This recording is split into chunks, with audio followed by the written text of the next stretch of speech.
It's been a long and lonely trip, but I'm glad I took it.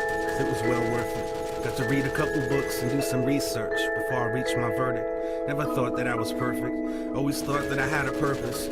I used to wonder if I'd live to see my first kiss. The most difficult thing that I did was recite my own words at a service, realizing the person I was addressing probably wasn't looking down from heaven. Cooking up something in hell's kitchen, trying to listen in or eavesdrop from some other dimension. It was self-serving, just like this is. Conveniently religious, on Easter Sunday and on Christmas.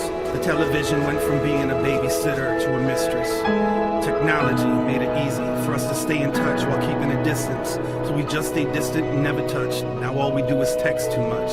I don't remember much from my youth, maybe my memory is repressed. Or I just spent too much time wondering if I'd live to have sex. I fell in love for the first time in 4th grade, but I didn't have the courage to talk to her. In 8th grade, I wrote the note and slipped it in somebody else's locker.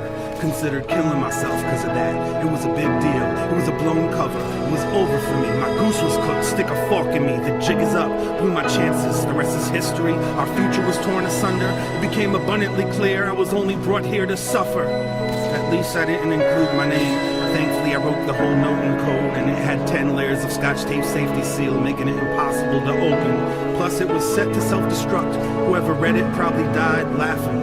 I wonder if they lived long enough to realize what happened. A year later, I came to understand that wasn't love that I was feeling for her. I had someone else to obsess over. I was older, I was very mature. I forged my time signature while practicing my parents' autograph because I was failing math. Disconnected the phone when I thought the teacher would call my home.